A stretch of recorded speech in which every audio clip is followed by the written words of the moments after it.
We are live. Welcome. We've officially started. Woo, woo, woo. Good morning. So welcome, everyone. I'm John Ahmann. I'm the president and CEO of the Westside Future Fund. We have the honor of being the host of this meeting.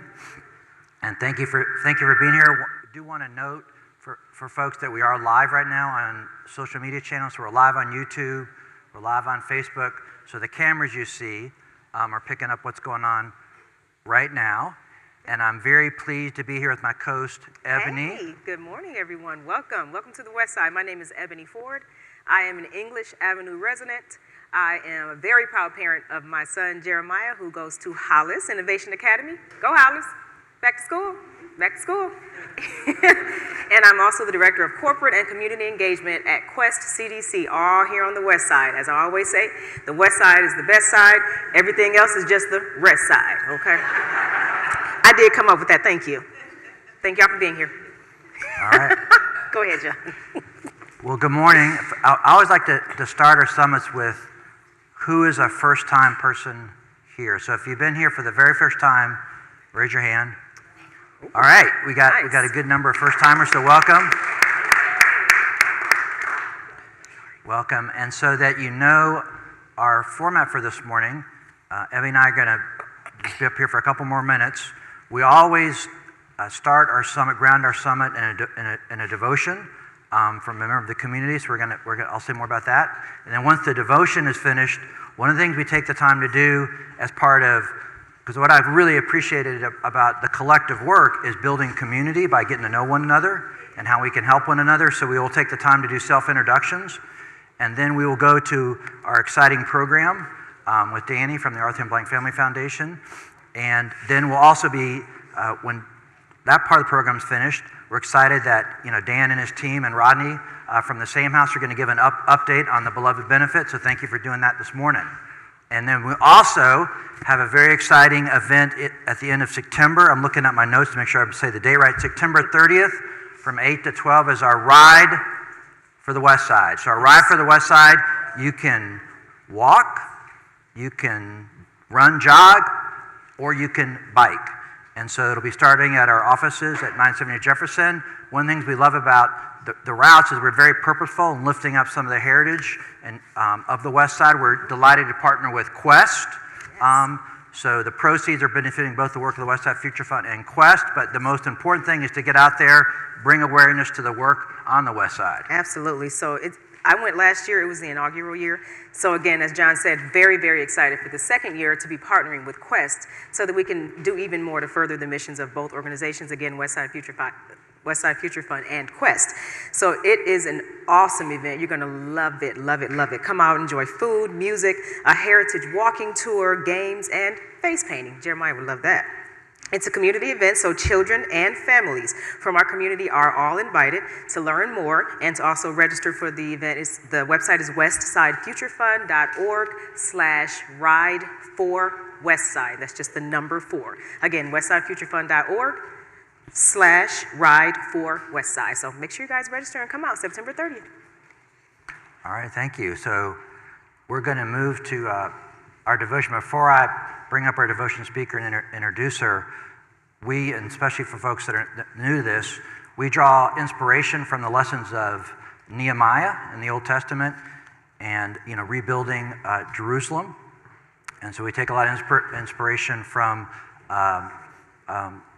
Nehemiah. We don't necessarily ask our speaker to kind of do lessons from the text especially, but just to draw inspiration from that.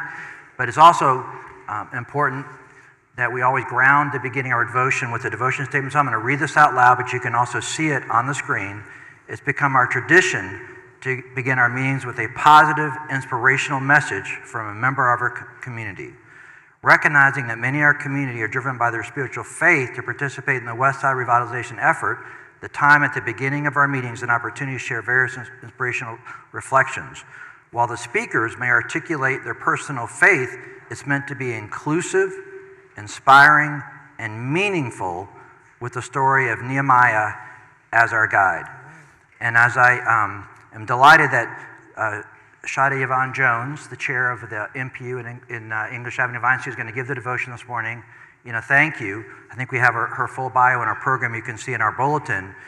And one of the things I appreciate about the lessons from Nehemiah is as he went to rebuild Jerusalem was on behalf of the folks that were there, right? How to rebuild the wall and rebuild the community on behalf of those that were there.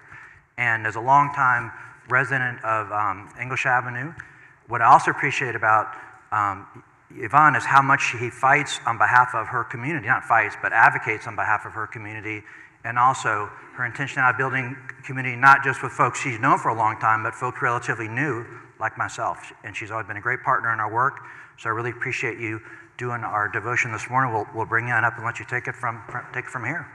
And please give her a warm welcome.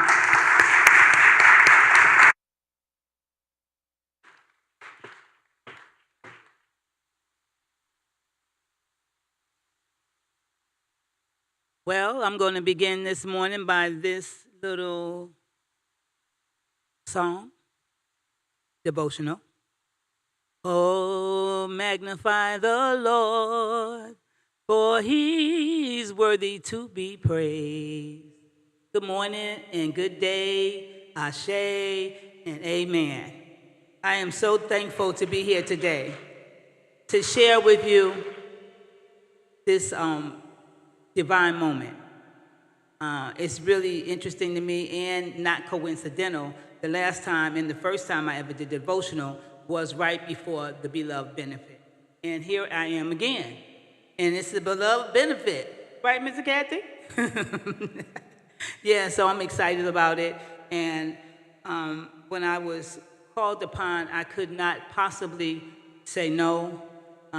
When I realized that my good friend Danny was going to be speaking, and so I joyously said yes, because this absolutely is a day that the Lord has made, and I'm absolutely rejoicing in it. And so when I think about the devotion for the day, I think about the beloved community. And at this point in time, there's a lot going on in our community, but is there unity in the community? You cannot have a beloved community without unity. And so this morning in Nehemiah 2:18, and they said, let us rise up and build. So they strengthened their hands for this good work. And good work is what is going on. There's other things and elements that are going on, but there is also good work. And so what we'll raise and edify this morning is the good work that's being done by the English Avenue Neighborhood Association, by Westside Future Fund, by so many other organizations, by Raising Expectations, by all the community organizations. There is good work going on. So we're thankful for that this morning. And so when I was contemplating, I said, what in the world will you say today?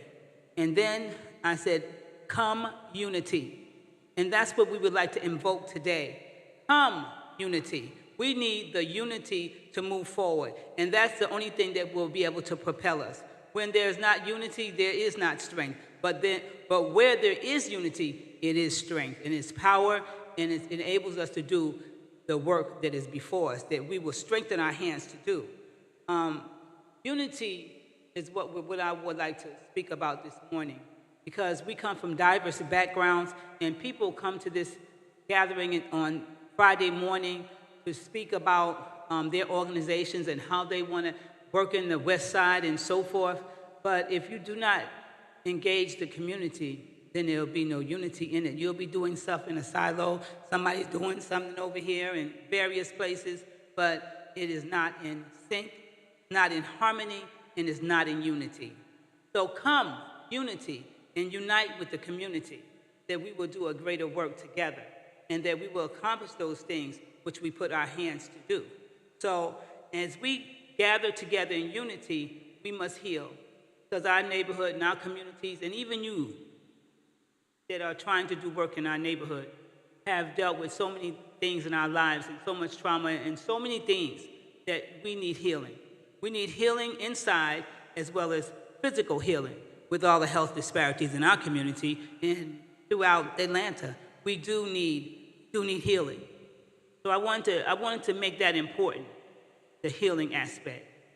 And as we heal, we can restore. And as we restore, we can revive. And that's what everyone's talking about, the great revival, the great restoration of the West Side. The West Side is the great side. The West Side is, of course, the best side. And so at that point, what we do need is restoration, revival. And so that only comes through unity. You must unite with the community as well as you must unite within your own self. It's not easy to do anything without self-reflection. And I would call each of you to reflect on yourself and bring yourself to a level of restoration as well, so that you can go out and do the good work that is set before you.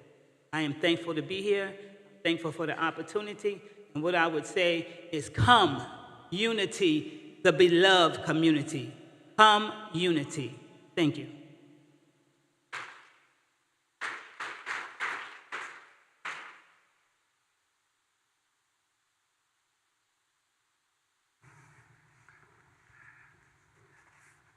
All right, well, awesome message. I'm thinking on the unity, the call to action for unity, because part of it, at least as I reflect on that, unity in service of what, right? And what I appreciate about the advocates, I know him more about it, when you move around the neighborhoods, right, on the west side, is how much suffering you will see. And especially now, I've lived in Vine City now for about 4 years, and at the same time you see so much suffering, you also see the resources in our magnificent city. And so for me, part of the unity is how we connect the resources and the opportunity of this city with those that are suffering and need that opportunity. And as you reflect, too, as we think about, I know we'll hear more this morning of Dr. Martin Luther King, and the Westside Future Fund has as his vision statement, how do we develop a community he would be proud to call home? And often reflect, I think what he would first want to know is what's in your heart, back to love and building a beloved community. So thanks for those remarks, and give her another round of applause.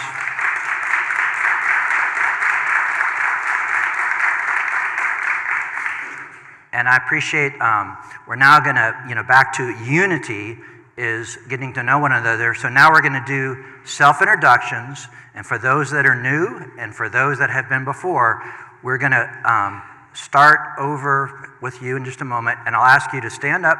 You'll take the mic and you'll say your name. You can say your affiliation, I'm with this organization, and then please, as much as you feel like you gotta keep talking, stop! Please stop, because we gotta get around the whole audience. Whole audience. And remember, if you go past, everyone's gonna be thinking, well, they went past. So please, name, affiliation, because we got a lot of folks and we want to get to our program. But one of the things, back to unity, is when you're thinking about the introductions, there may be someone you say, hey, I might be able to connect with that person and serve, or vice versa. So that's the point of these introductions, is to foster that community to build unity. So that's why we take the time to do it. It's an important part of our program.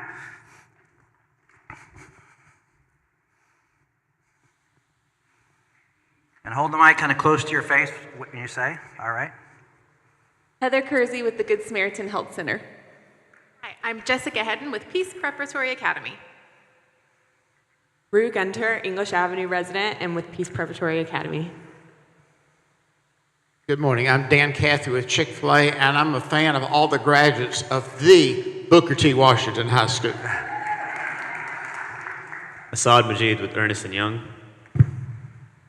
My name's Billy Ivy, and I'm a friend from Birmingham, a guest of Mr. Cathy. Ross Cathy, and I'm with Zaxby's. I'm just kidding, Chick-fil-A. Richard Taylor with Art Capital. Rogers Williams, Icon Film Works. Good morning, Lakeisha Walker, Atlanta Police Foundation.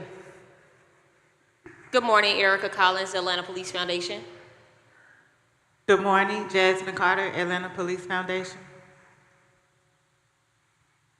Good morning, Gloria Dorsey, Atlanta Humane Society. Good morning, Colleen Ayala, Perkins & Will Architects. Good morning, Beverly Tatum, Board Chair, Westside Future Fund. Good morning, Dr. Pamela Chapman, Executive Director of Westside Atlanta Charter School. Good Good morning, everyone. Alfred Garner, Covenant House, Georgia. Good morning, Lee Hall, Covenant House, Georgia. Good morning, Maria Armstrong, Raising Expectations. Good morning, Omid Zenjanchan with Strive Real Estate Group. Sandra Bush, a resident of the Booker T. Washington neighborhood. Good morning, Corey Bishop, Atlanta Volunteer Lawyers Foundation. Hello, I'm Dan Preister with Cox Curry and Associates. Carlos Ross, Atlanta Police Foundation at Promise Center. Good morning, Brandon Sherwood with Ide Bailey. Good morning, Shenria Price with Aesthetic Leaf Spa. Morning, Brian Williams, Most Valuable Kids board member and founder of Hoop Supreme. Good morning, my name is Ebony Jones. I live in Vine City and I have 2 kids at Hollis.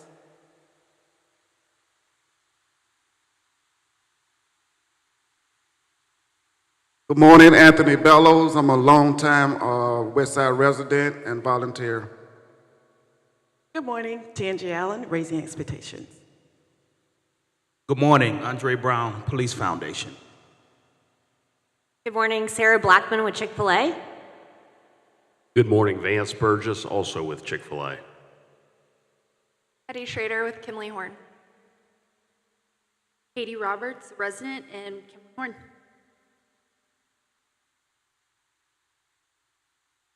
Good morning, Malika Chinny Coker with the consulting firm Ignited Word. Good morning, Noriko Walker with Georgia Tech Real Estate. Lamar Kareem, Atlanta Fire Rescue Foundation. Good morning, Kristen Cascante, Atlanta Fire Rescue Foundation. Good morning, Corey Smith with Better Homes Guards and Metro Brokers. Good morning. My name is Bob Dickinson. I'm with Dickinson Partners Group and STEAM Sports Foundation. Good morning, everyone. Megan Volkovic with Enterprise Community Partners. Good morning, everyone. Emily Owen with Alvarez and Marcel. Good morning. I'm Haley McFall with Restoration Atlanta.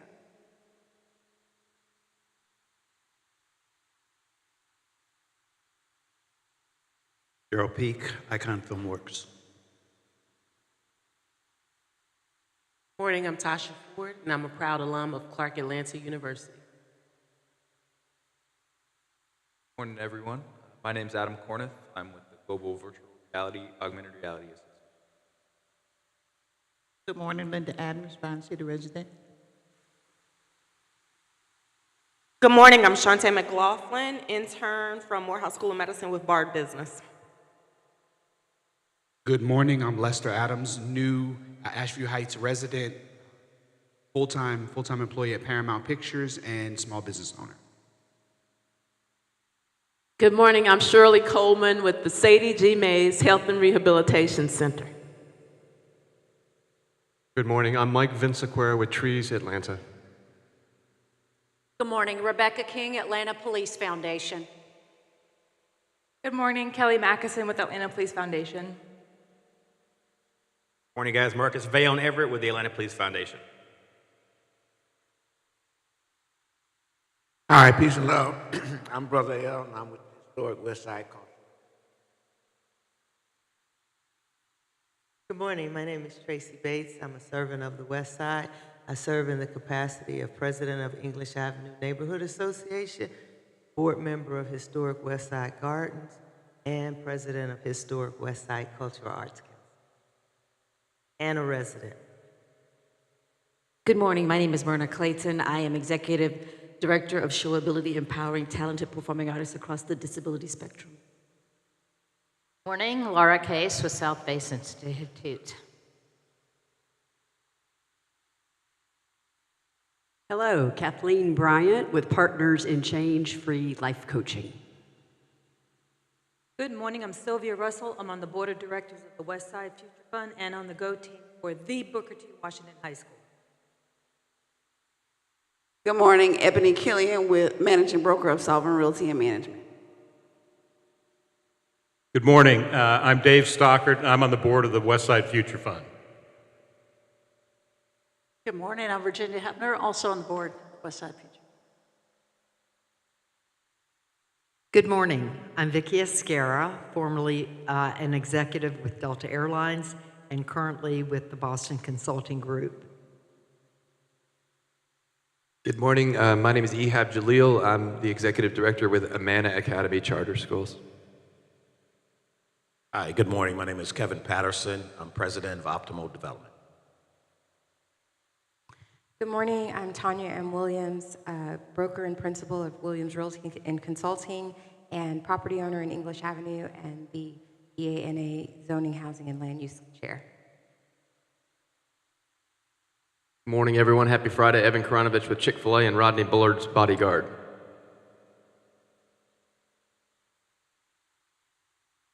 Good morning, everyone. I'm Marvin Bussett with Teens at Work. Good morning, everyone. Larry Mason with Partners in Change. Morning, Neil Shorthouse with Partners in Change.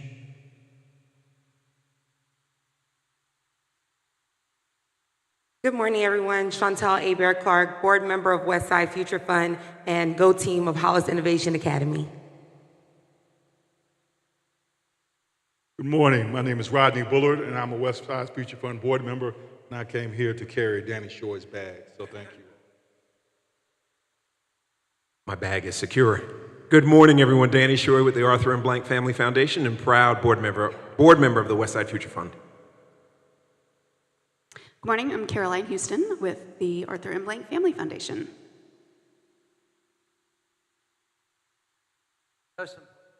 Came in while we were doing the introduction, so I'm going to take about 2 more minutes, but if you were missed and want to be introduced, please raise your hand. Let me do a little I Spy. All right. Wow, does anyone, I don't see somebody, does someone see someone that, we have a hand. All right. Yes, thank you for reminding, we want to make sure. You want to stand up? So, will you introduce yourself? Hey. Hi, my name is Jeremiah, and I go to Hollis. All right. Thank you.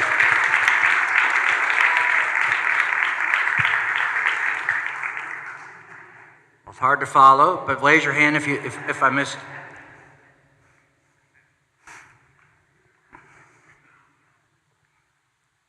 Maria Supporter with Supporter Report, and Bill Bowling sends his greetings from Montreal. Thank you. Good morning. I'm Paula Moody. I'm the CEO of Families First. Good morning, everybody. I'm Pierce Hand. I'm also with Atlanta Volunteer Lawyers Foundation and also a Washington High grad as well. Good morning, everyone. I'm Heather Prill with the Home Depot Foundation. All right, raise a hand. I'm gonna sweep around. Okay, no more here. This side, any hands? And also, we're at a tight program this morning, but I appreciate everyone that's helping broadcast the summit. And we got our whole Westside Future Fund team. So if you have any questions connecting to what we're doing, please check with our team. You want to go? Did you go? I can, yeah. Good morning, everyone. My name is Kendall Cunningham. I'm a district executive for the Boy Scouts of America, the Atlanta Area Council. Good morning, Charles Merriweather, Goodwill.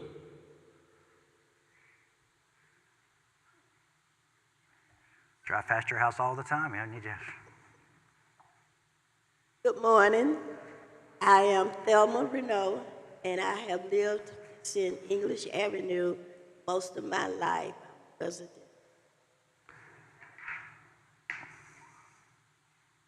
Good morning, ladies and gentlemen. My name is Keith, and I'm a resident of English Avenue. Come back this way. All right, thank you.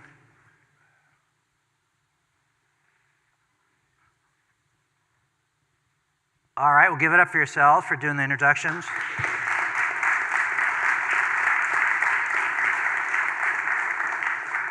And what I really appreciate back to unity is often reflect that sometimes God puts in the room everything we can need but for seeing it, right? And so I think, again, the power of connection, and that's why we take the time to think about, because there's so many folks with enormous resources and leadership capabilities, but back to that unity to connect. So thank you for taking the time, those self-introductions. I hope that folks after the summit will take time to get to know each other better as well. And I'm excited now to bring up, we're going to bring up our guest, Danny Shoy from the Arthur and Blank Family Foundation's oversizes their youth and wellness portfolio as well as the historic West Side.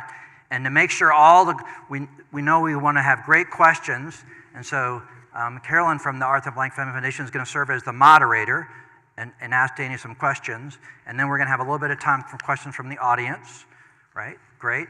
And so I'm excited about the conversation. I'm remembering as we get ready to start, when the Mercedes-Benz, it hadn't been named at that time, but when the location of the Mercedes-Benz Stadium was announced, part of the intentionality at the time was to focus the city on these neighborhoods.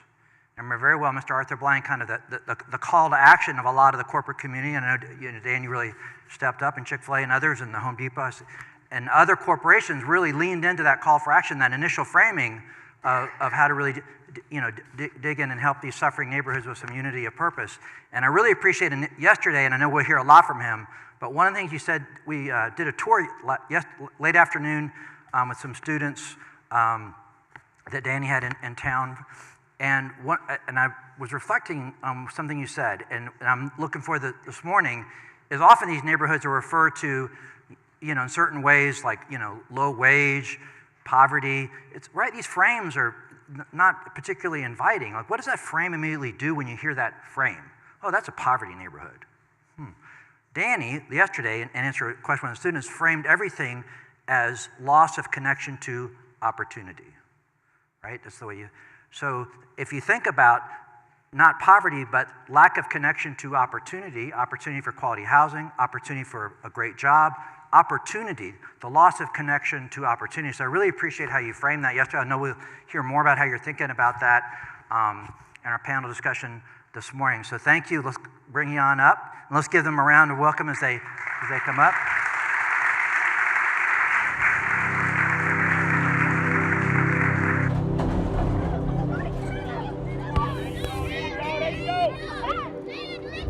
If you want to make a difference for thousands or just one person, where do you start? What does it take? How do you show up for your neighborhood, your community, your nation? It takes commitment, a commitment to get involved, a commitment to do the work, to offer a hand, an ear, a heart. A commitment as small as count me in, or as meaningful as I see you. Because when we commit and collaborate for change, we catalyze change. Whether you're across the country or across the street, let's make a commitment to protect our rights and champion our voices, to honor family roots and inspire future generations, to recognize our resilience and support our well-being, to lead the way when needed and to lift each other higher, always.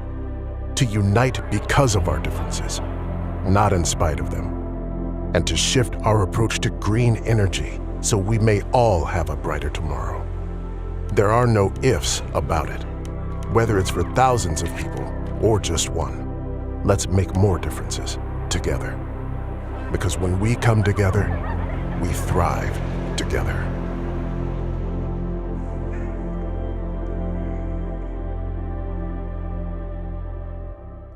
Good morning, everyone. We love that video. Thank you for having us here today to talk about our foundation's work. in Atlanta's historic West Side. I'm Caroline Huston. I'm the Director of Strategic Communications at the Arthur M. Blank Family Foundation. I've been at the foundation for about 5 years here in the metro Atlanta area for more than 20. As you can see, it's a really exciting time to be at the foundation. Our chairman, Arthur Blank, has committed to accelerating his philanthropy. We have new collective giving areas where we'll focus our work for the next decade, and we're growing our staff to support these new areas in the accelerated giving. You may also notice this new logo behind us. Just 2 months ago, we completely relaunched our brand. New logos, new color palettes, photography, typography, illustrations, a complete overhaul. And that's the first significant change in our brand in more than 2 decades, so we're really excited about that. We have an updated mission to unite the courage. Unite. I had no idea that you were talking about that this morning, but there we go.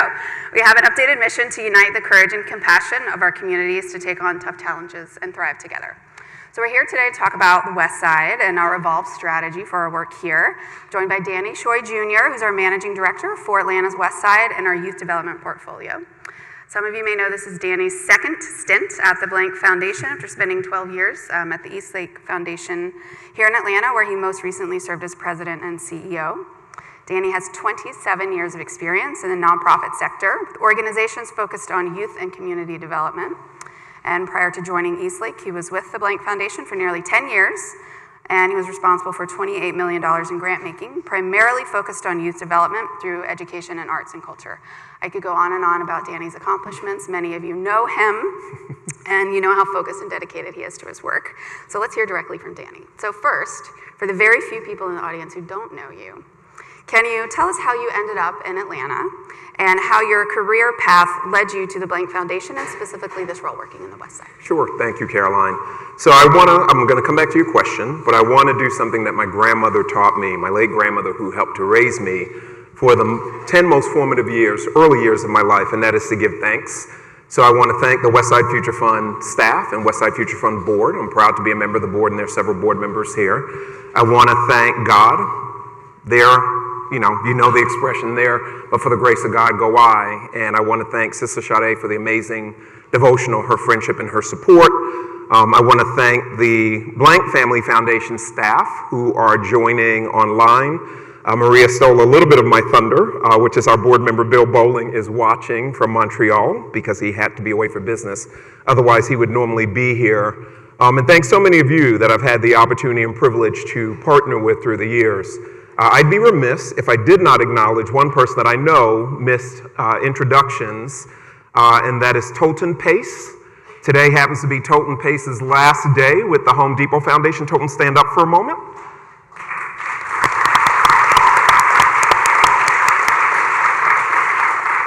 Thank you, Tolton, because I'm proud to share that beginning September 5th, Tolton Pace will join the staff of the Arthur M. Blank Family Foundation as our new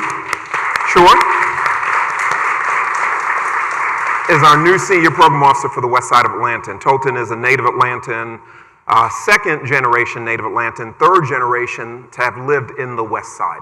So we're very excited to have Tolton join us. Thank you. And last but not least, very quickly, I know Caroline is watching my time, to thank Caroline and our amazing comms colleagues for the rebrand. So I'm fortunate to represent two of those bright, vibrant colors, red for Atlanta's West Side, and also orange for the youth development work, which is what recruited me back to the Blank Foundation. So I'm gonna tell you the super abridged version of what brought me here. So for those of you that don't know me, I'm originally from the Bronx, New York City. Grew up the Bronx, the Boogie Down Bronx, grew up in money-earning Mount Vernon for the latter part of my childhood, and then came to Atlanta in 1991 to attend Emory University. I was pre-med at the time at Emory, as are a lot of people, and then took organic chemistry, which is a wake-up call, and decided that there were other ways to help people and help community in the way that my community had benefited with both of my parents being immigrants from a small, tiny country, second smallest country in the world in the Caribbean. So I learned about community service through my fraternity, Alpha Phi Alpha Fraternity Incorporated. Rodney's a proud member, as are others. And after Emory, knew that I wanted to be more committed to service. I think about my life's work as being in service to others. I feel like that is my calling.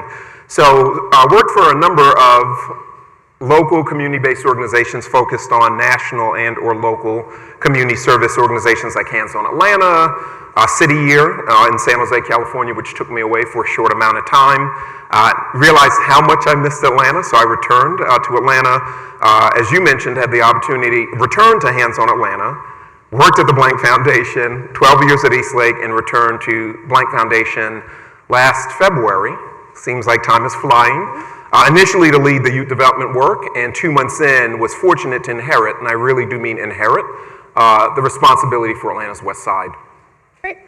So to set the stage a little bit for the Foundation's investment on the West Side, Arthur and the Foundation have an enduring commitment to this community. We know that the neighborhood has a rich history and legacy that we believe should continue. And we believe that legacy residents should benefit from the positive changes that are happening here in the community. Our foundation's total West Side commitment over the past decade exceeds $55 million, and that will increase. And it's important to note that we're doing this together with many partners, other funders, residents, community partners, local government. The West Side Future Fund, among others, has been a key partner since the beginning, and Danny will talk a little bit more about how we're working with West Side Future Fund now to address affordable housing, including a grant that we gave recently in November, and he'll talk more about how we'll continue this important partnership to support West Side Future Fund's path to more affordable homes here. So with all that as background, around the time that you arrived, Danny, our foundation did an assessment of our work on the West Side. Can you talk about what we learned from that? What worked, what didn't work? Sure. We learned several things. We learned that there were many positive developments from our work, but also places where we could do better. We also learned that through the investment in the 9 years at the Blank Foundation from 2014 to 2022, when I returned, invested in the West Side, that there was a 7-to-1 return. We learned that our role had been, with some intention by Arthur and the rest of the board, the rest of the Blank family, been a lightning rod or an attraction for other donors and doers, particularly corporate investors that have given back to the West Side. We learned the importance of listening. So as we worked on our strategy, which was literally my first month inheriting the West Side, worked on our new Atlanta West Side strategy, the importance to listen and respond, and listen to partners, listen to residents. That was actually my first opportunity meeting Sister Sade when we were doing that West Side strategy. And the importance to just be thoughtful, be nimble, be adaptive, and to be more focused. And how did those key learnings help shape the evolved strategy that we have now? So early, or through the duration of the 9 years, and I keep saying during the time that I was gone, because I feel like I get to claim a lot of credit for the work that happened when I was at Eastlake, but some of the great work that's happened since I've been back. I would say to you there are a few things that we learned. We learned that by being broadly focused initially on areas like education, health, economic development, a little bit housing, parks and green space, that our investment was really spread very broad and very diffusely, so that it would be important for us to focus and be clear about our role as funder and really lift up and support our partners who are working on the ground in community with residents. That led us to our new strategy, which I will tell you in simple, plain language, that at its goal is to increase the economic mobility for legacy residents living in the English Avenue and Vine City neighborhoods so that they have viable options and supportive options and a viable choice to remain in an ever-changing West Side. What does that mean in simple language? It means that as the West Side continues to change and gentrification happens, we don't want for legacy residents and other residents who've lived in the West Side to be displaced. If you know me, you will often hear me say that gentrification in and of itself isn't problematic. It's the displacement that comes with gentrification that doesn't allow residents to realize, inclusively realize, the new neighborhood or a revitalized neighborhood. And I say that because through my time, not just working at Eastlake on the east side, as everyone said, the West Side is the best side. I know that gets me in a little bit of trouble. So I'm gonna say the east side is great, the north side is great, the south side is great, all of Atlanta can be great. And that's what pushes me to do that work. But Sade is telling me I have to say the west side. But I say that to say that When I think about the work and the many lessons that I've been blessed to learn through the years, I know that when you talk to residents who are living in communities that have endured economic disinvestment and blight, no one wants to remain in a community like that. People want to remain in a community that thrived in the way that they knew that it once thrived. And I know that communities are really defined by their people. It's the culture. People are the lifeline. It's not just the buildings, it's the people who make the history. So that's important for me. So our new strategy has two main components. We have the affordable housing, we have the financial inclusion. Can you talk about those individually and also how they work together? Absolutely. So again, at the top of that strategy is economic mobility. And we see this economic mobility work through two pathways, as Caroline mentioned. One is affordable housing, and that affordable housing is multifold. It's a little complex. People often say housing is complicated. I don't believe it has to be. I think it's quite easy and everybody deserves high quality affordable housing. But when we talk about the housing pathway, it is creating or supporting partners that can provide housing, and whether that's production or preservation, rental and home ownership, and when possible for it to be green housing. The green is important not just because of the Blank Family Foundation's commitment to the environment and focus on climate change through energy, but it's also good for the community and good for residents because we know that oftentimes residents spend an inordinate amount of their income in utilities. So we, again, when green and when permanently affordable, which becomes an important part, that's what we look to support. On the financial inclusion side, that work will primarily be focused on adult workforce development, but we'll also look at innovative practice, practice that allows residents to be able to increase their income. And we have some exciting things in the pipeline now that we're looking to innovate and test that I won't be able to talk about, but I will tell everyone to continue to look at the Blank Foundation website through the months of September, October, November to see what that innovation looks like. So what do you hope the future looks like? We talked a little bit about, what we want to do, but I think, 10 or more years in the future, what do you want to see? I want to see visible signs of increased economic mobility for our residents in Atlanta's historic West Side, particularly English Avenue and Vine City where we are focused. I often talk about choice, and choice is a powerful thing, and choice is something that those of us who have experienced privilege oftentimes take for granted. I talk about choice because, again, as I mentioned, we want for legacy residents who choose to remain and have that choice be theirs to be able to realize their full potential and enjoy the neighborhood, a mixed income, thriving neighborhood in the way that they like. There are some residents who may choose to move, and that's okay, right? But it's, again, all about choice. We want to see increased affordable housing, increased financial inclusion and financial security. So those are the things that I look toward.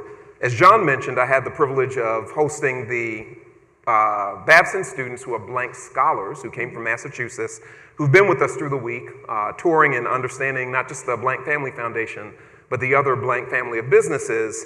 And I was struck by several moments of their engagement yesterday. I was struck by Ebony Ford, who is somewhere in the room, was in the room earlier, and Ebony sharing her personal story with them, which I won't share, of how she came to be in English Avenue as a homeowner and English Avenue as a resident and beneficiary of the partners, particularly Westside Future Fund and others, Westside Works.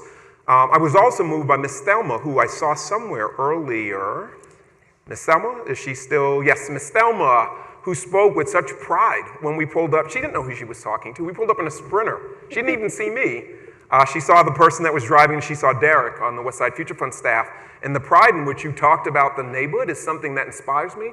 That's what I want to continue to see 10 years from now. I love that pride. So we made a handful of grants last fall. We made a couple of grants already so far this year. Can you talk about the organizations that are here on the ground, that are working in the community, that are our partners in this work? Sure. So I can't talk about all of them because we've made several grants, but I do want to spotlight, of course, Westside Future Fund. We made a grant for a little bit more than $1 million to support two developments that are happening, one in English Avenue, one in Vine City, the one in English Avenue on Echo Street, the one in Vine City at 220 Sunset Avenue. Everyone probably knows that address. It's right next door to the home of probably one of the greatest Americans to walk the planet, Dr. Martin Luther King Jr., and also some history in that Maynard Jackson's family owned and built that house. But through partnership with the Westside Future Fund, it will bring online a total of 29, I think, John, affordable units. And when we say affordable, we're thinking about affordability at 60% of AMI and lower, because we are very aware and want to be aligned with the demographic profile of residents in the community. I also look out and I see Megan Vlakovic. Hopefully I said Megan's last name right. She's nodding. Good. From Enterprise Community Partners. We made 2 grants simultaneously to Enterprise and also ANDP, the Atlanta Neighborhood Development Partnership, to create a ecosystem, coordinated, structured ecosystem with partners like Westside Future Fund and Habitat and others to increase affordability. And essentially they have a planning grant that they will come back to us and say, here's a blueprint for how we can accelerate production and preservation in the community, because we are coming to this game a little bit late, quite honestly, as affordability continues to vanish. Atlanta Volunteer Lawyers Foundation, we made a grant to protect renters from illegal evictions, Chris 180, just to provide some support for mental health and wellness, and they've been a great partner on the rise for the financial education that they provide.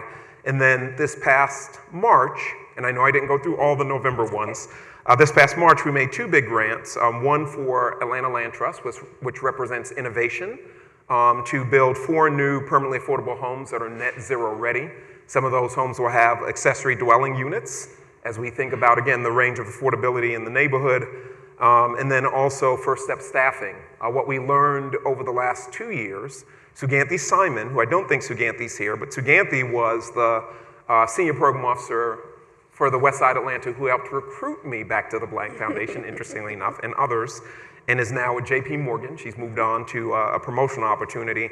But we learned about the need outpacing supply of jobs. So we provided a grant to First Step Staffing to provide a full-time executive director in the West Side to help connect residents to opportunities.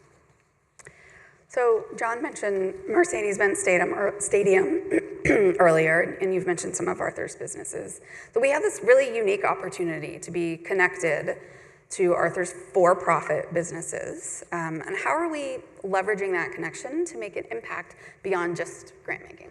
So the immediate way that we leverage the Blank family of businesses, and there are several, you just mentioned one, is through support of partners like Career Rise and programs like Westside Works, certainly through the Westside Culinary Academy that is done in partnership with Levy at the stadium, teaching residents, participants, front of house, back of house skills in the culinary arts.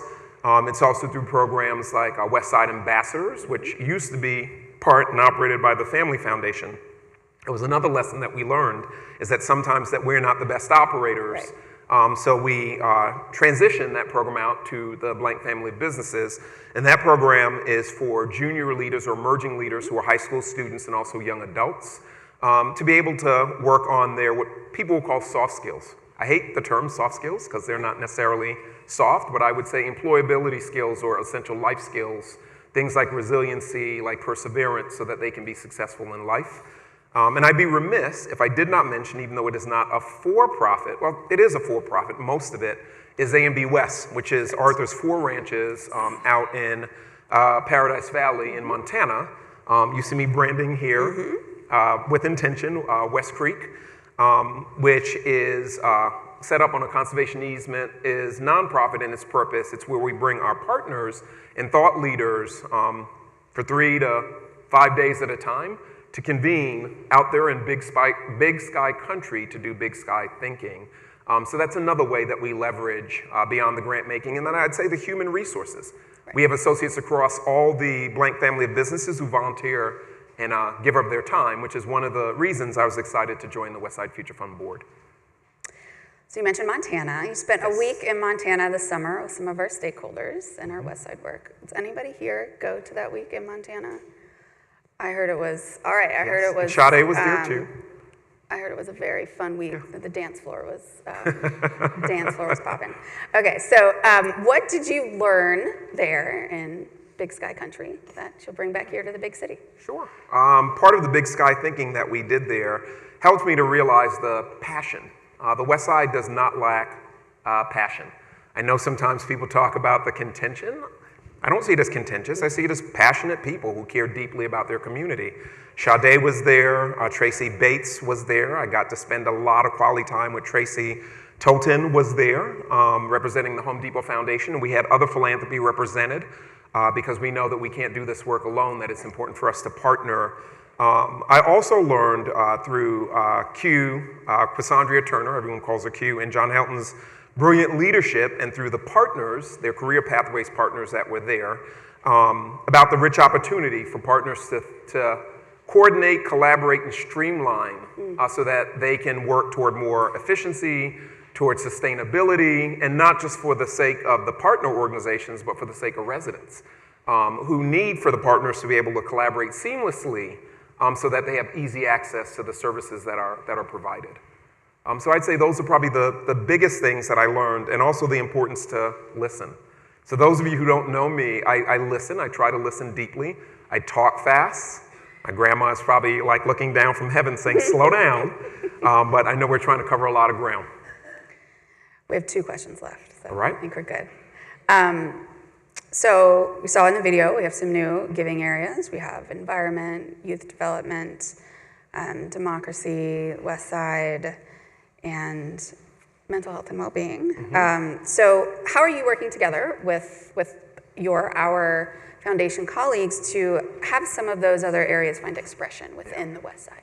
So I love that. I love the possibility, and possibility takes place. That was one of the things that we came up with in Eastlake. I got to give Eastlake credit there. But I would say that we partner and we workshop and we seek opportunities to create synergies between our collective giving areas. So we're not working in silos in the same way that I wouldn't expect for our partners in the West Side or residents or other stakeholders to work collaboratively. The environment is probably the best example because along with the West Side, it's the only 2 areas of the Blank Foundation's new work that actually has an approved strategy from our board. So thinking about that strategy and environment, thinking about the importance of green, affordable housing, the green element, thinking about how we also think about financial inclusion and workforce development and the opportunities to engage people who have largely been excluded from green jobs, from green economy, and I'm looking again at Sade because of her organization, Green is Life. There are opportunities there, and I have no doubt that as mental health and well-being, I'm trying to remember all of youth development, which I'm responsible for, absolutely will find expression in the West Side. And then there is not a way to not find expression in the West Side with our democracy giving, considering the West Side being the cradle and the home to so many of our iconic civil rights leaders, not just in Atlanta and Georgia, but really in the country. So last question, what's next? Where do we go from here? So we only go up. I'm a person who always looks forward, never looking back. Where we go is we continue to explore innovation.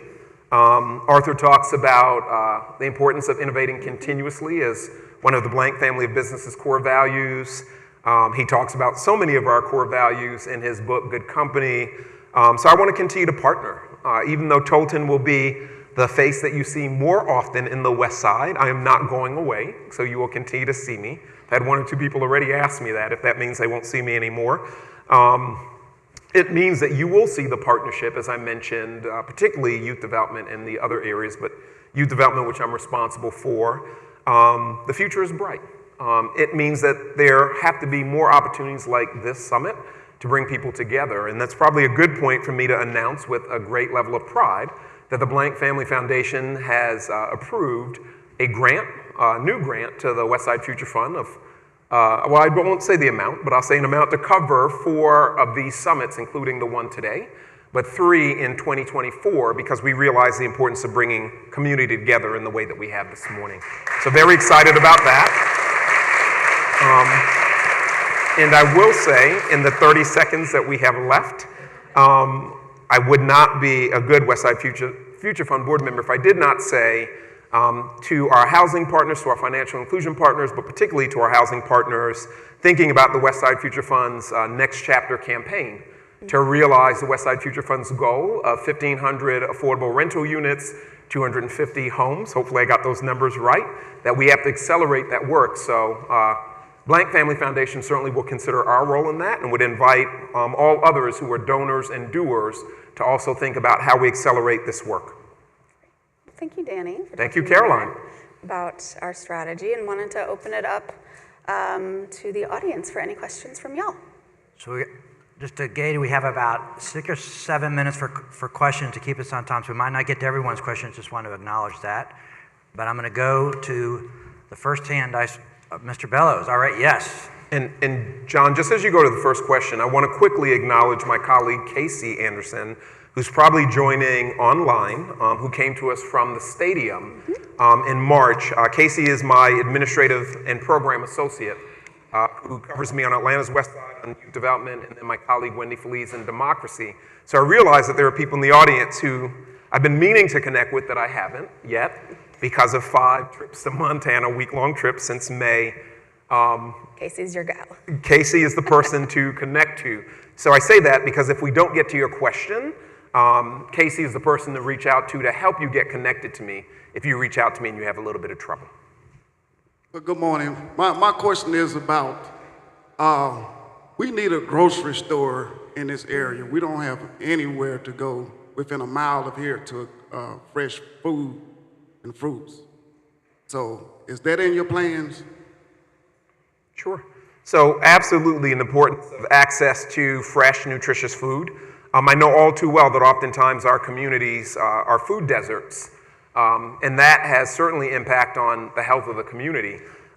Food is not part of our strategy. I mentioned before that there are some hard trade-offs because it means that the Blank Family Foundation is all things to everyone, then it means we're nothing to no one. So we'll continue to be focused in this new strategy, at least for the next decade, on affordable housing and financial inclusion, because we know the importance of those particular 2 areas to the West Side in this moment in time. I know at a point in time, the Atlanta Falcons Youth Foundation did focus on supporting food access in a variety of ways. And Caroline and I didn't talk about it in the interest of time, but we actually have across the Blank family of businesses, associate-led giving committees. So imagine philanthropy from the Atlanta Falcons, from Atlanta United, from the 4 Ranches A&B West, from PGA Tour Superstores, which is also owned by Arthur, from Dreamboat. There are a number of some of these for-profit enterprises that you probably don't know about. And if there is a touch in the area of food, it would likely be through one of those philanthropies and the possibility of exploring expression of their work in the West Side. Good morning. Thank you both for your work and service. My question is, as a justice-impacted individual who also has lived experience with mental illness, who's also 5 to 7 generations of Black wealth on both sides, what are you doing around gentrification as it pertains to justice-impacted individuals when the system doesn't care if you're guilty or innocent in the recidivism conversation? I really appreciate your question. Thank you for it. So there are 2 ways that I can respond. One is through our financial inclusion pathways and our partners like Westside Works and their career pathways partners like Construction Ready, like the Atlanta Center for Self-Sufficiency, and I certainly can't list them all, just in the interest of time, purely in the interest of time. But I know in their work that their work is around inclusive access, and that inclusive access is broad. So it's thinking about jobs that are skill-based, not degree-based, because that's important. We realize that degree-based hiring could be a gating issue and an unnecessary gatekeeper, and also around second chance hiring, as you mentioned. So that's important. With regard to your mention of mental health and well-being, it's certainly an area of the Foundation's giving. My colleague, Beth Brown, who leads that work, made a grant last fall to Chris 180 to complement the grant that we made, knowing that we were trying to responsibly exit the space of health. I see your hand go up again. Did you want to add something? Okay. So can you re-ask your question? Maybe I misunderstood it.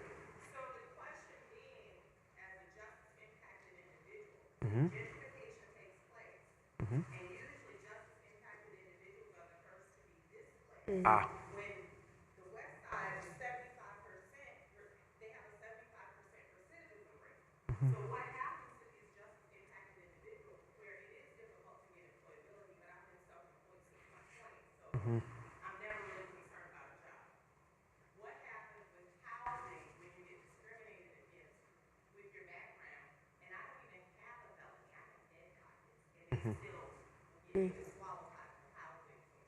Sure. Thank you for reiterating your question, and my apologies for misunderstanding it. So I would say a few things. When Caroline asked, what did we learn from the evaluation? One of the things that I hopefully mentioned, was that we needed clarity around our role as a funder. That's our doing role, is to fund, is to attract others. It's through the financial resources and the human resources. So when I think about the Blank family of businesses' core values, one of them is include everyone. That certainly involves people who have been justice impacted, and families and communities that have people that have been justice impacted. So the way for us to live that value of including everyone is actually through our grantee partners, and making sure that they live the value so that they are thinking about space and affordable housing for everyone. You're very welcome. Hi, Danny. Hi, Thank Tanya. you for this wonderful interview. I did have a question with regard to Atlanta Land Trust. You said that they were receiving a grant to build housing with ADU, accessory dwelling units. Yes. And my question is that under the program, how they are doing the community land trust, what they're building? I'm just curious, because as being in the real estate sector, that's a little bit of a hard sell, and I was just wondering if you guys had the data on that, because with the community land trust, the person doesn't own the land, they own the dwelling. Yes. And so that's a depreciating asset, and so it's only worth as much as how well you maintain the dwelling. So I was just curious, in that, had you guys had data on the people who are in that program and how it's been received, and how, if and it is actually making, generational wealth? Sure. So thank you, Tanya, for your question. So I won't go too deep into the depth of how land trusts work, and I know that not everyone in the room might know, but as Tanya mentioned, the way that they generally work at a high level is that they preserve the affordability by owning the land under the house. So think of it as a continuum, so that someone who might be a first-time home buyer has the ability to move from being a renter to an owner. When they sell the home, they can realize some portion of the equity, but not the full equity, because the full equity would flip it out of affordability and take it out of that continuum. So we have to think about the innovation and think about it not as the only vehicle, but one that we can test, because I think nothing is perfect. To your specific question, we do realize that when we look at the ratio, when we look at the math, when we look at the stats, that these 4 homes, some of which are primed and will have ADUs, some may not. We know one will absolutely not because of the design and the size of the parcel. We know that up to 16 families can benefit over the life of the affordability, which is 100 years. So think about that. It means on average, every 6 years, the homeowner may sell the home to create an opportunity for somebody else to be able to afford it. And we, of course, think about home ownership as a vehicle to generational wealth, which is why we appreciate the Atlanta Land Trust. But again, it won't be the only innovation. I'm learning more very rapidly about community land banks and other things that are also tools and vehicles. And those are just 2. They're not the only ones, but we have to start somewhere. I'm going to let Maria go a question, but I know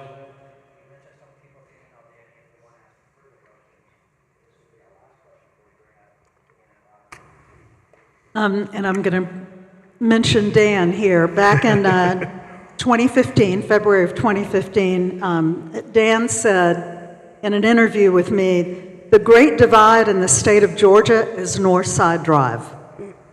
And this was a plea to try and get Atlanta to be much more intentional about bridging the West Side with what one would call the thriving downtown community and the stadium and the Georgia World Congress Center. Here we are in August of 2023, and I still look at Northside Drive as the big divide. What is the Blank Foundation doing? I'm going to go back to Dan. what can we do to bridge Northside Drive and make it a more humane street that actually connects our communities? Thank you, Maria, for your question. So there are a few ways that I think about that. I think about certainly the building of the stadium, which happened during my time away from the Blank Family Foundation. I think about sports and how sports can bring people together. It's never lost on me, and I saw this when we drove English Avenue Vine City yesterday, how many proud Falcons fans we have, Atlanta United fans that we have. So I know that there are hosts of ways that the Atlanta Falcons, Atlanta United, Mercedes-Benz Stadium has been thoughtful about bringing community in and also being out in community. That's one. Two, as I think about affordable housing and I think about our partners, I continue to think about the ways that we can make a difference immediately along the corridor. So Caroline asked what's coming. There are a lot of amazing things that are coming. The World Cup is coming in 2026. We're thinking about that also with great intention and how we make sure that that is inclusive, that everyone feels the economic benefit of that. So I'll say to you, stay tuned on what we have in the works. It's probably premature for me to say now that will come along the corridor to make it less of a divide. And the last thing, Maria, that I'll say, I'm seeing John look at me, so I know I have to wrap up, is that sure, absolutely, while the North Side is a divide, as someone who's a lover of history, of culture, as someone who's a first-generation American with my family having no narrative in the American South, I would say to you that as Atlantans, and I consider myself an Atlantan, having lived here for 30 years, even though I'm not native, I think about the opportunity for us to think about all the places across the city that the West Side can inspire. Peachtree is a divider. Ponce is a divider. We have lots of streets that are dividers that we can be thoughtful as community residents, as activists, as champions to bridge that divide. So that's what I'd offer to you. Thank them. Okay.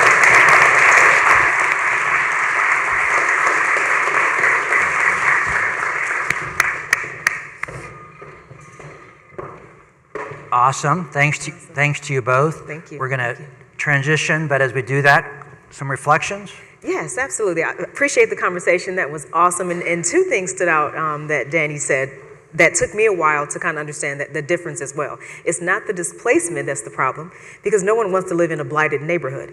I'm sorry, the gentrification, got it backwards. It's not the gentrification that's the problem, it's the displacement. And we have to just keep that in mind. We need to transform this community, transform it, make it better. But the legacy residents need to be allowed to stay once it's better. And the second thing is when he mentioned organic chemistry. I went to Michigan, and organic chemistry, it's a little bit sidebar, is the med school Weeder course. Everybody knows that, so I can definitely relate with that comment that he made. And I also want to elaborate a little bit on being a beneficiary of the good work that's happening here on the West Side. Career Rise and West Side Works changed my life, changed the trajectory of my life.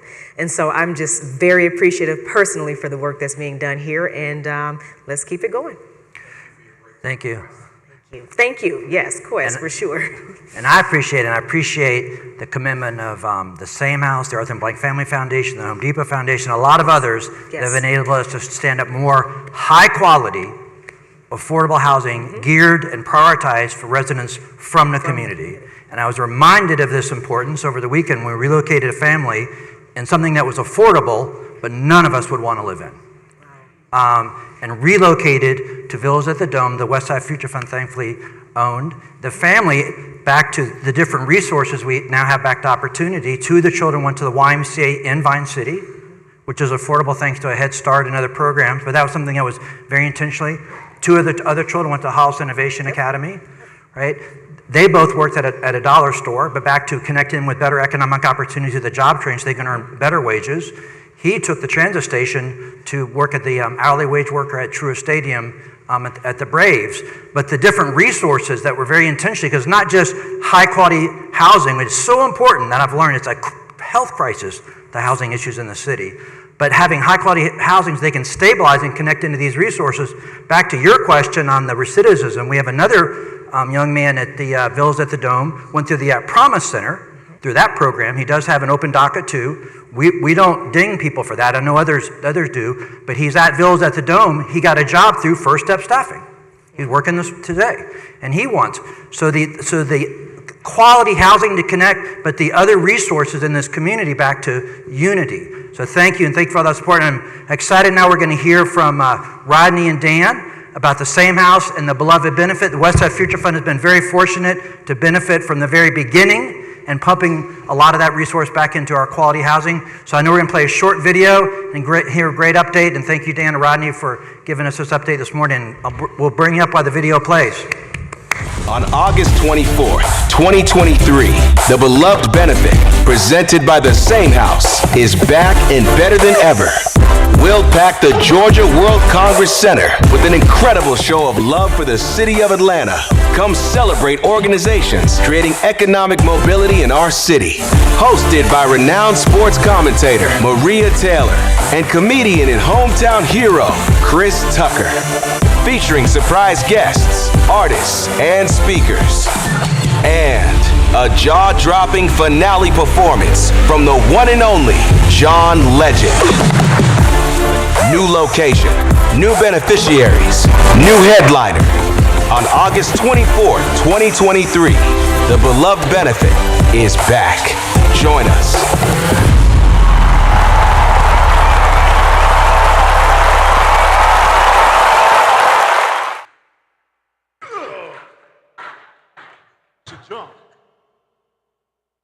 Dan, you need no introduction in this room, but I'm going to give a brief intro for this conversation. Maria, you asked a question, and you started with a quote from Dan from 2015. Last night, we were at the Atlanta Business Chronicle.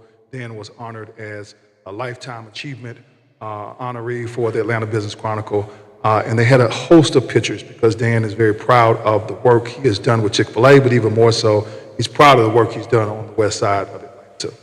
And you mentioned this divide of the north side. And really, this meeting here, this is Dan's ideation. Dan came up with this meeting some years ago. And he said, hey, we want to have a meeting in which we can meet early in the morning before people's calendars are full and before people can say, I can't meet. And I want to make sure that it is a diverse meeting. So I want you to look around. I want you to see the diversity of this meeting. And I want you to understand that this, in fact, is one of the ways, in fact, a very intentional, a very important way that we are bridging this divide across the north side. Additionally, we're going to talk about the beloved benefit. The beloved benefit and the beloved community and the notion of the beloved community is on display in this room, but it's also on display via the benefit itself. And this also was a Dan ideation. He had seen this effort in New York. Similar effort. So he wanted to do something here in Atlanta.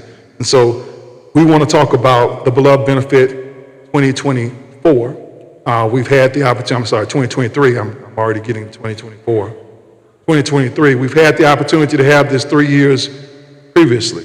And so we're excited about it. So Dan, I'm gonna kick it to you because I want you to talk about your excitement for this year, a little bit about what's going on. I'm happy to add color as far as the beneficiaries.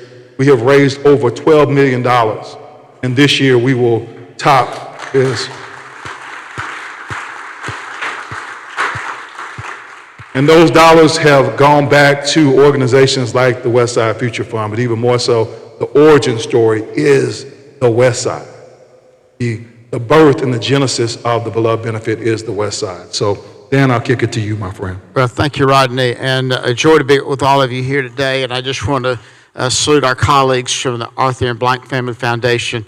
I sent him your picture a few minutes ago in a text message and a little challenge and so forth to him because I'm looking at my question I was going to ask John when I raised my hand a few moments ago. Maria beat me to the question, but I was going to ask you guys when is the next date we can expect Arthur Blank to sit here at a Westside Summit for an interview as he did several years ago. I had the privilege of being able to have a little fireside chat with him, and it was a wonderful experience, very inspiring for me. And Arthur has been tremendous. If I had to name the top 4 or 5 people in my lifetime that have inspired me to be more ambitious with my life and do something significant with my life, it's Bernie Marcus, who I talked with just the other day, co-founder of Home Depot, an incredible individual, Arthur Blank, who has a God anointed and blessed him to be a legendary merchant for the whole country. Our good fortune that he, landed here in Atlanta. My home is named after, my home is Beshert Farm Gardens, inspired by the words of Arthur Blank and Bernie Marcus. So that's how close I personally feel and am inspired by the example of Arthur Blank and the representatives that he has. And so I just want to salute you as being a deep inspiration in my heart and life. So I want to go back to this verse of Scripture, and this relates to our opening devotional that we had this morning from Nehemiah, that the work that we're doing here, before broken street corners are repaired, before we find a grocery store in the food desert that's here, before we get to affordable housing, there's something that has to happen that precedes all that, and it's a broken heart. This is a platform of ideas. Martin Luther King was so inspired because of the richness of his ideas, the nobility of his cause that inspired the world. And it sat on an incredible, noble set of ideas. And so I want to just recall this verse of Scripture very quickly, and we're going to get to the beloved benefit, but the beloved benefit sits on a foundation of some ideas. And it says this, Ephesians 2:10, many things we could reference here. But it says that we are his workmanship, Westside Works, the summit, all the things we're doing. This is God's work. He's going to use us, that future generations are going to talk about these summits that were at the Waco hour of 7:30 on Friday mornings for almost 10 years now. And we are all a work in progress. I'm so much on that I got in training on my own name tag. Why is that? Because I didn't quit doing stuff. I'm just getting started. And I'm a trainee, so give me a little flack if I mess up. But I'm not going to stop trying. I'm not looking on my golf game. I love golf, but I love being here. Better than East Lake, better than Piedmont Driving Club, the Peachtree Club. You go down the list. I'd rather be right here, right now with you. Because this is what God called me to do. So I may be 70 years old, but I'm still a work in progress. And I'm his workmanship. Created in Christ Jesus from above, all this here, ready to be used as a different translation than normally, for good works, working on the west side, which God prepared in advance for us to do. And so God's been working on you, and your efforts to pour your heart into what we're doing right now is a bridge toward even bigger things that God's going to do in all of our lives together, you and you personally. But you got to go through this step at Westside Summits on a Waco Friday morning to be here, to show up, dressed out, ready to play, ready to go to work. And you come to work every day, and God's going to continue to bless and use your life and expand your platform of influence. It takes a lot of work. Got to set the alarm clock early, especially when you're in South Fayette County, to be up here. And so with that said, God wants to work on our hearts. He's working on your heart right now. And it's with broken hearts that God can do his best work to repair a lot of other broken hearts that are here in this community. And we're part of the project. Rodney, you're part of the project.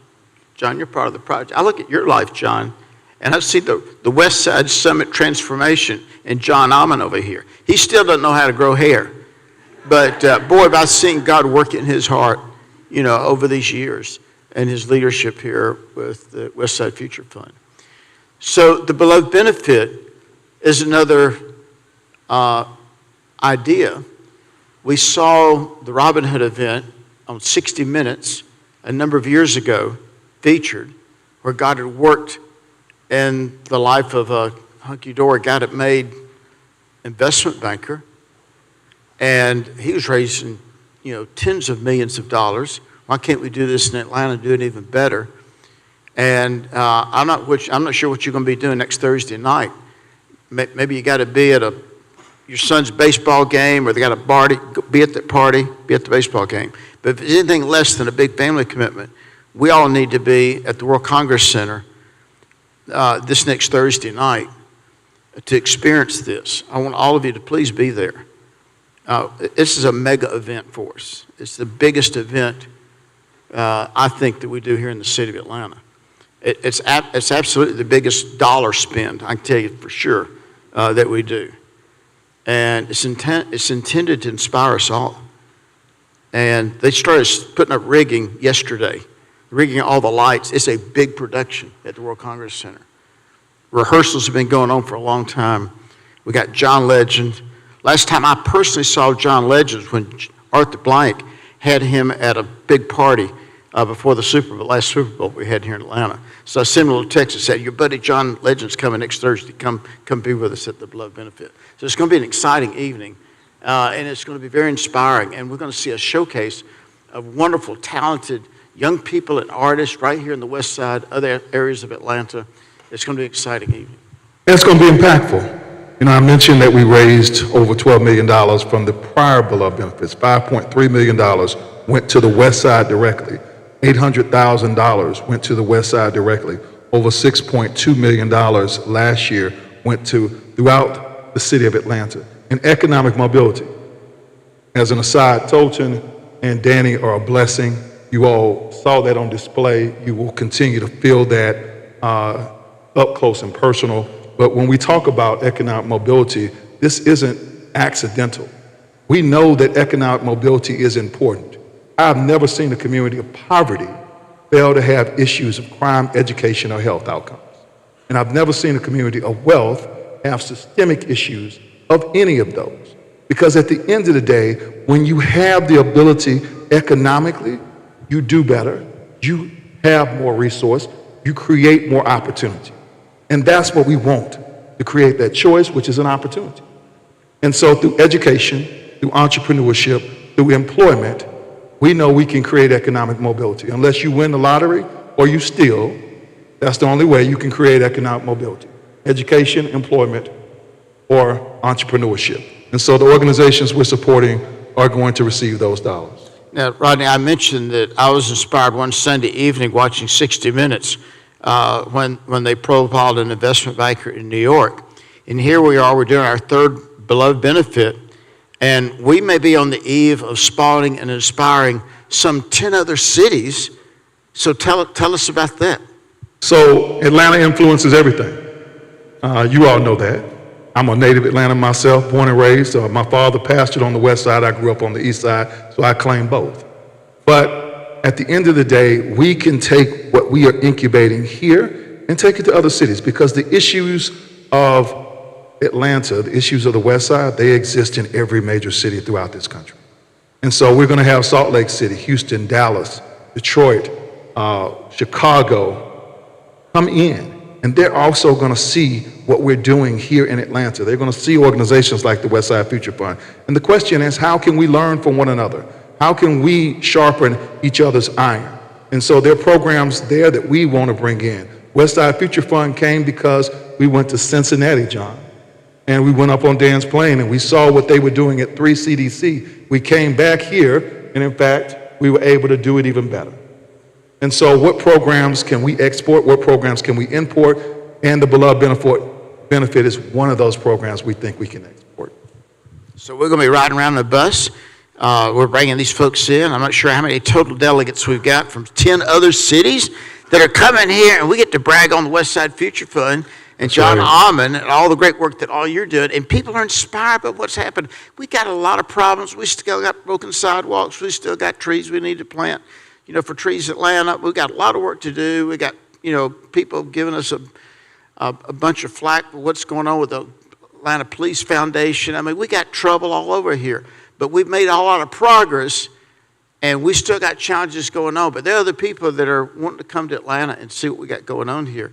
So you need to feel good that while we got a lot of problems and there's a lot of work to be done, already this is becoming a magnet for people to see, Yes, it takes a lot of work, but look at the lives that can be transformed and changed. And we got a story that other people want to know. They're going to be here.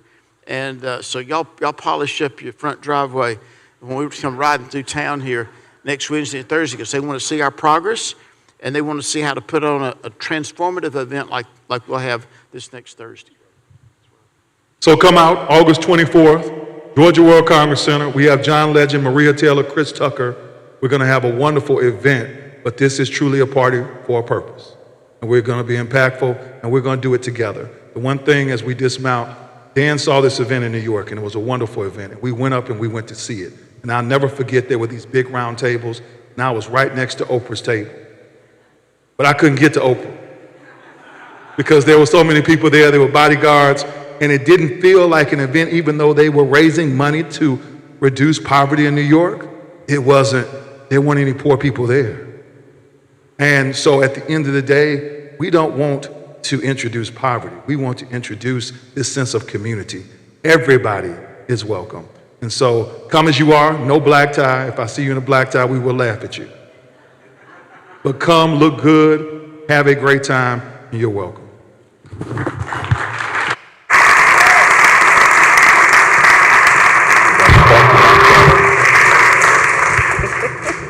That was awesome. That was awesome. Yes, awesome.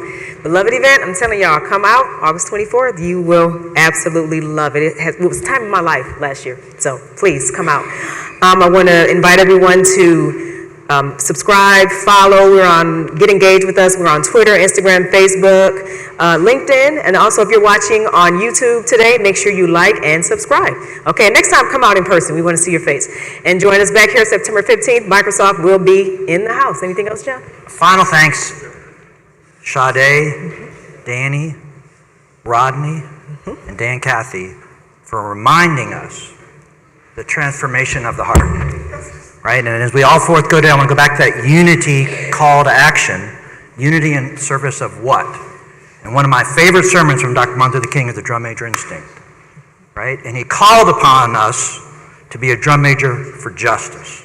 Right, and I live on Sunset just to be kind of reminded of that, what that means in service in terms of a transformed heart. So thank you for that reminder. I took a lot of inspiration today. I hope everyone in this audience too, but I would invite you, as we call to action to the beloved benefit, is what is that unity of purpose? How are you a drum major for justice and moving forth the great work on the West Side? Thank you for being here. Thanks to my co-host, Ebony. Thank you. Thank you, John. Next